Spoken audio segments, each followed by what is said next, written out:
Well, hi everyone. I'm John Redland, back with another ranking video. And this is every WrestleMania Women's Championship match ranked from worst to best.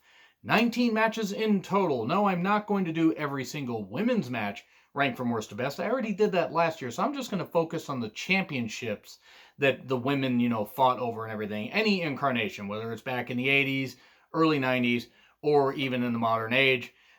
Don't get me wrong, this was not a difficult list to put together. Outside of maybe a couple right in the middle, it was easy to figure out what the best one was going to be, and it was really easy to figure out what the worst one was going to be. Please let me know what you guys think in the comments, but with 19 matches, if this ends up being a two-parter, it's because I'm going to rant a lot about the worst ones. But we shall see as time goes on. Anyway, we start off with number 19. It's Sable versus Tori. No, not Tori Wilson, because she was in WCW at this time. This is Tori the Stalker. She would later become Kane and then X-Pac's girlfriend. And where is she? What has she been doing in her life? Because I don't think she did anything after WWE. Anyway, Sable and Tori at Mania 15.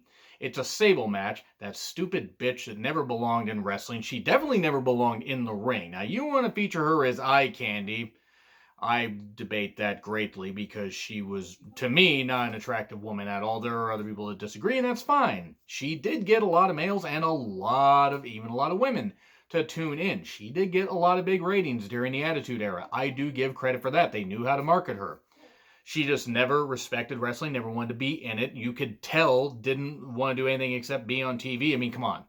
You could tell, especially looking back on it. But even watching her when I was a teenager, I'm like, why is she here? She doesn't want to be on TV. This isn't...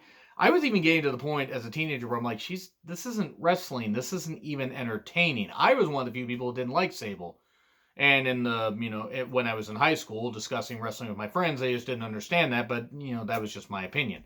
Then they put her in the ring and it got even goddamn worse. It was really fucking horrible watching Sable, this stupid bitch that just didn't want to do anything, couldn't do anything in the ring athletically. Anyway, she could dance horribly. She was the women's champion at a time where after Alundra Blaze had gone back to be Medusa in WCW, had dumped the championship in a trash can on a live Nitro. It's a pretty damn cool moment, by the way. I don't think she should have been vilified nearly as much since she was just doing what she was told. Vince McMahon didn't bring the championship back for a few years. And the fact that Luna Vachon was supposed to get a shot here and likely beat Sable and didn't, I think she got suspended because she was gone from the company soon after.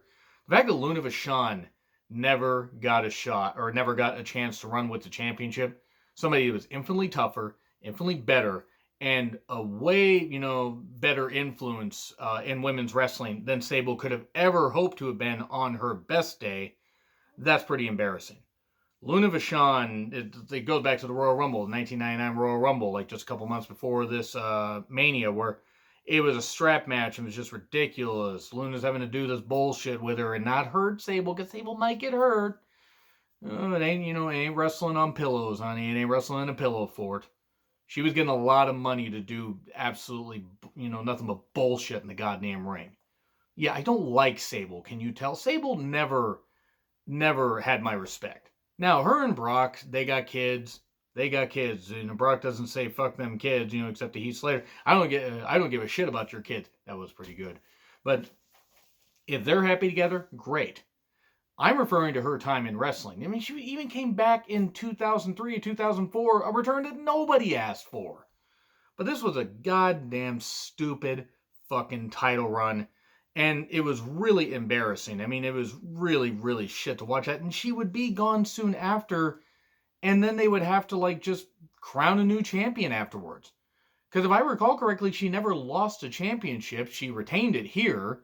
And then just left. She left because of, harassment and stuff like that, which could have happened. I don't know. But then she came back to the company after suing Vince McMahon and the company for, God, what was it, $10 million, $100 million? Fucking bullshit, by the way. To sue for that much. Hopefully nothing actually happened, but as far as a character, she was embarrassing to watch in the ring. And she was even more embarrassing in the ring. I mean, sweet Christ. People want to talk about Eva Marie, and I can rant about Eva Marie, but she wasn't in any of these matches. But my God, least she tried to take bumps. Yeah, when I'm praising Eva Marie, or actually sticking up for Eva Marie as opposed to just slamming her, shaming her, whatever you want to call it, that Sable's a goddamn fuck up and Sable's a goddamn embarrassment. But now we move on to another match that wasn't all that good. Fabulous Moolah versus Velvet McIntyre, WrestleMania 2. And why is this one, right above that? Well, because Moolah was at least a wrestler. She was a dumb bitch. I could use another word, but let's just say she was a third letter of the alphabet times infinity for all the shit she did to all these women. And you don't know, read up, watch The Dark Side of the Ring about Fabulous Moolah. That's some fucked up shit and everything. And Velvet McIntyre, who had been a journeywoman wrestler, had wrestled in multiple companies. This was at WrestleMania 2, and it was... Moolah, by this point, I think was in her late 40s, I think she was in at least her early 50s. And the fact that she was made the champion here is fucking stupid. It was also right around the time, just before, where Wendy Richter got screwed over by the Spider Lady, and it turned out to be Moolah, and Richter left and didn't come back to the company for a goddamn while. But this was also an 85-second match. I mean, granted, Moolah probably couldn't do much more than anything. Otherwise, she'd have to be on her goddamn respirator because she was so goddamn old and ready to keel over, and a slight breeze would have turned her to dust. But no, they just made an 85-second match and didn't do anything for Velvet McIntyre, and Fabulous Moolah won! Hooray! Hooray for crotchety old dumb bitches. Anyway, see, there are some older women, actually, that, that put in a lot of work in wrestling, that actually respect wrestling, but Fabulous Moolah isn't one of them. Again, watch that Dark Side of the Ring episode. So now we move on to number 17. We go to Trish and Christy Hemme at WrestleMania 21. I like Trish. I like Christy Hemme. I respect Christy Hemme for trying to get in the ring and do stuff. She was cast in a bad role here. Was not ready to perform here. It was supposed to be Trish versus Lita, but then Lita blew out her knee. And then all the stuff with Edge and Matt Hardy happened, but that's a separate issue. Her knee was gone. She could not wrestle. It wasn't gone, it was just blown out. But Christy Hemme came in. They threw her in there.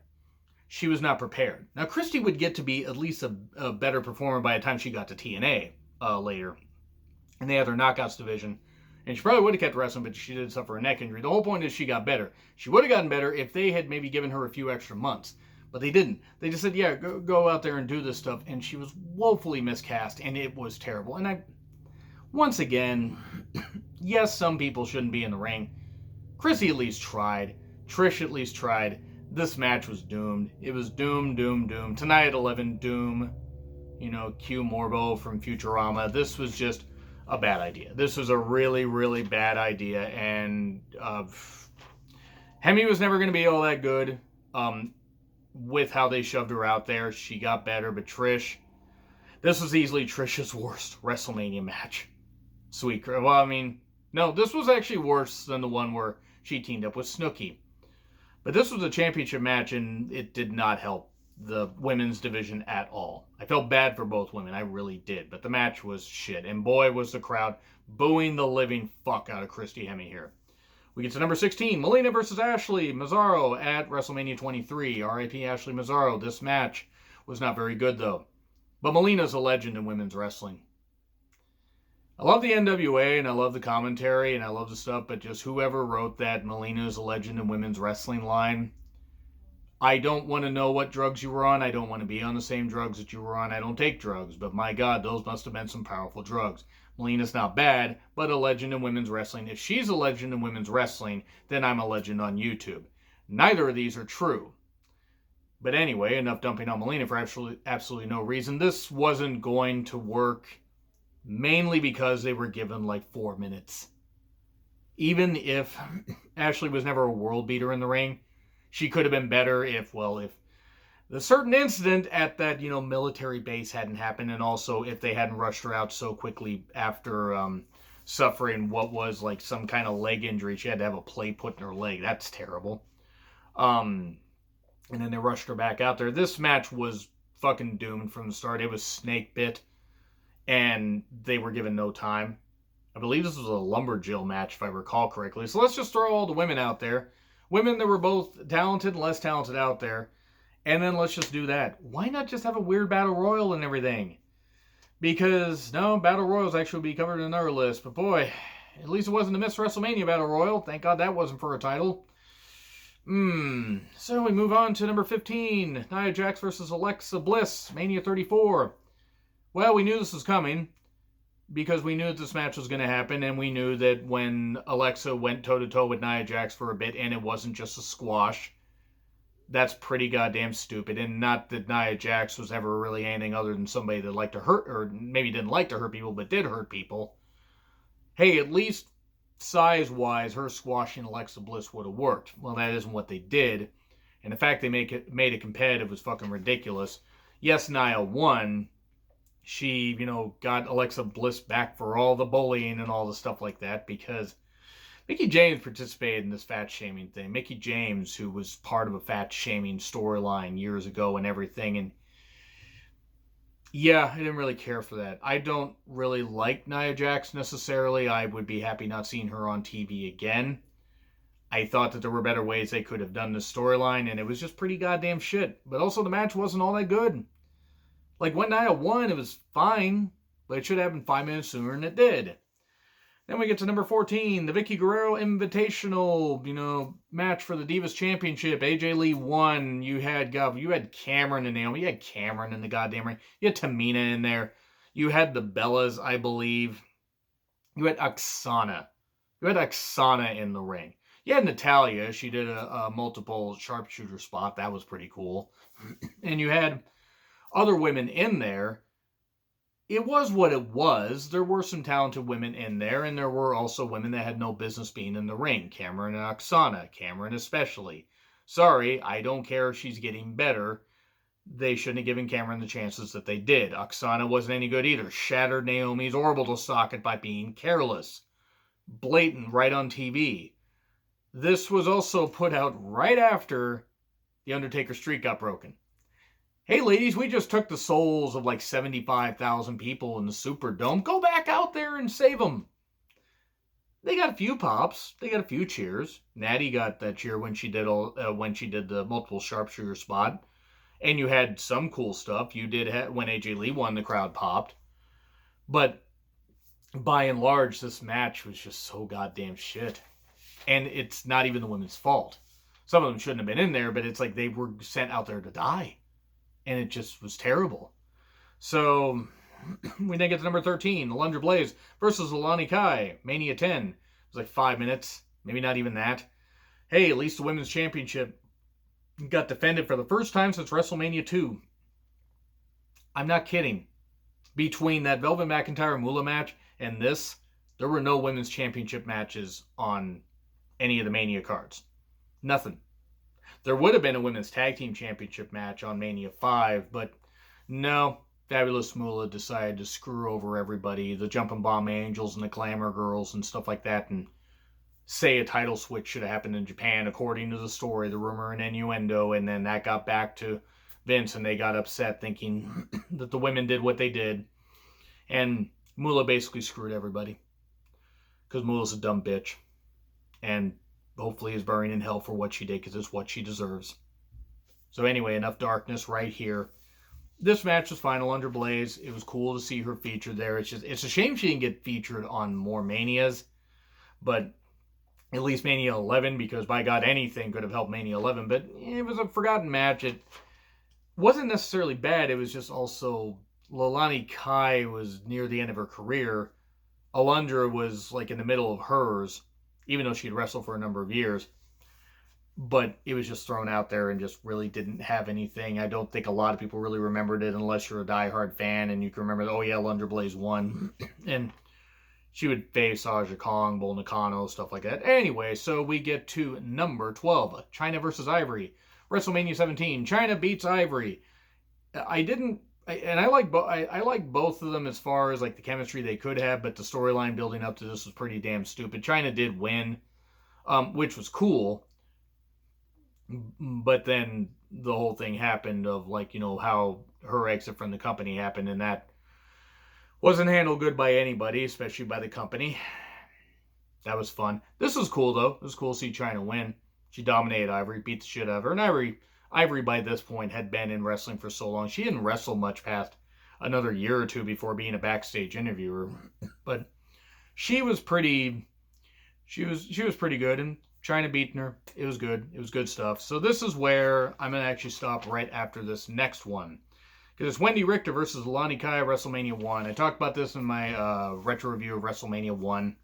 Which I plan on doing more retro reviews of WrestleManias, but I don't know if I'm going to have time because I'm doing stuff like this. The match was fine, and Wendy Richter beating Lonnie Kai. Kind of weird that she was at the first WrestleMania and the 10th WrestleMania in the same venue, Madison Square Garden. But it speaks to the kind of worker Lonnie Kai was and how highly they thought of her. So Wendy would be her, Cyndi Lauper was in the corner of Richter, and then Lauper would attack Fabulous Moolah. It was one of the best things Cyndi Lauper ever did. Fuck Fabulous Moolah. Once again, I don't like the Fabulous Moolah, can you tell? Yeah. This match, though, not bad. Wendy Richter, weighing it. Just a shame they had to screw her over afterwards. But anyway, I'm going to leave that off right here, guys, because I knew I was going to rant a whole lot. I just didn't think I was going to rant that much. So anyway, I got 10 through 1 coming up here in a bit, but let me know what you think in the comments. Like, share, subscribe, Twitter handle in the description. I'm John Ritlin. I'll see you soon.